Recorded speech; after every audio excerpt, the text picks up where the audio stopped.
दोस्तों, आज हम बात करेंगे मध्य प्रदेश के मकबरे और समाधि को याद करने की ट्रिक के बारे में। तो चलिए आइए शुरुआत करते हैं।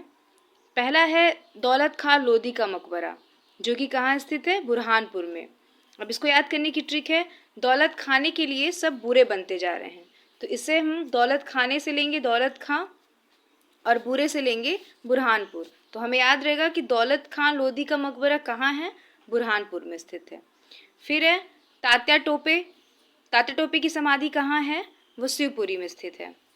तो इसको याद करने की ट्रिक है, सिर पर टोपी पहनना। टोपी कहाँ पहना जाता है? सिर पर। तो सिर पर टोपी पहनना, तो टोपी से हो जाएगा तात्या टोपे और शिवपुरी में हो जाएगा सिर से। तो सिर से ले लेंगे शिवपुरी और टोपी से ले लेंगे तात्या टोपे। तो हमें याद रहेगा कि तात्या टोपे की समाधि कहाँ है? शिवपुरी में स्थित है। फिर लेंगे नवाब हसन सिद्दीकी का मकबरा कहाँ है? भोपाल में। तो इसको याद करने की ट्रिक कैसे हो जाएगी कि सभी नवाब कहाँ रहते हैं? भोपाल में रहते हैं। नवाब कहाँ रहते हैं? भोपाल में। भोपाल को नवाबों का शहर भी कहा जाता है। तो नवाब से हो जाएगा नवाब हसन सिद्दीकी और भोपाल से हो जाएगा भोपाल। तो ऐसे हमें याद रहेगा कि नवाब हसन सिद्दीकी का मकबरा कहाँ है? भोपाल में स्थित है। फिर है पेशवा बाजीराव की जो समाधि है वो कहाँ है? खरगोन में स्थित है। तो हमने एक कहानी सुनी थी खरगोश और कछुआ की, जिसमें कछुआ ने खरगोश से बाजी जीत ली थी अंत में। तो वही उसकी ट्रिक हो जाएगी, कछुआ ने खरगोश से बाजी जीत ली। ठीक है, तो इसमें खरगोश से हो जाएगा खरगोन और बाजी से हम ले लेंगे बाजीराव। तो हमें याद रहेगा कि पेशवा बाजीराव का समाधि कहाँ है? खरगोन में है। फिर रानी सांख्या राजे सिंधिया, इनकी समाधि कहाँ है? शिवपुरी में स्थित है। तो इसको याद करने की ट्रिक हम ले, शिव की पूजा में शंख बजता है। आपने देखा होगा शिव की पूजा में शंख बजता है। तो सीधे सीधे हो जाएगा, शिव से हो जाएगा शिवपुरी और शंख से हो जाएगा सांख्या राजे सिंधिया। तो इससे हमें याद रहेगा कि रानी सांख्या राजे सिंधिया की समाधि कहाँ है? शिवपुरी में है। फिर लेते हैं मुमताज महल, जो कि कहाँ है? बुरहानपुर में। तो इसकी याद करने की ट्रिक हम ले लेंगे, ताजमहल पर अम्ल वर्षा से बुरा असर पड़ रहा है ना। ताजमहल पर अम्ल वर्षा से बुरा असर तो पड़ ही रहा है। तो ताजमहल से हम ले लेंगे मुमताज महल और बुरा से ले लेंगे बुरहानपुर। तो हमें याद रहेगा मुमताज महल का समाधि कहाँ है? बुरहानपुर में है। फिर है तानसेन की समाधि, वो कहाँ है? ग्वालियर में है। तो इसको याद करने की ट्रिक हम ले लेंगे, तानसेन के गाने सुनने का मौका कोई नहीं गवाता था। तानसेन इतना अच्छा गाते थे कि उनके गाने सुनने का मौका कोई नहीं गवाता था। तो तानसेन से हो जाएगा तानसेन की समाधि और गवाने से ले लेंगे हम ग्वालियर। तो क्या हो जाएगा? तानसेन की समाधि कहाँ है?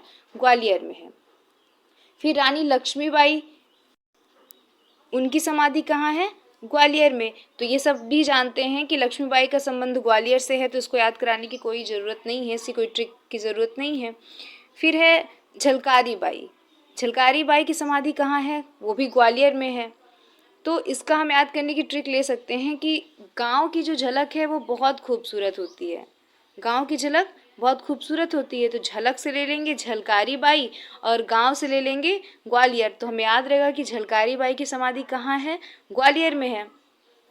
फिर होशंग शाह का मकबरा, वो होशंग शाह का मकबरा कहाँ है? मांडू में है। तो इसको याद करने की ट्रिक हम ले लेंगे, मांडू से देखिए होता है माइंड, और माइंड अगर होता है तभी हम किसी भी चीज़ होश से जुड़े होते हैं, होश होता है हमारे पास। तो माइंड और होश आपस में कनेक्ट हैं। तो हम डायरेक्टली इसको ले सकते हैं कि माइंड से मांडू और होश से होशंग शाह। तो होशंग शाह का मकबरा कहाँ है? मांडू में है।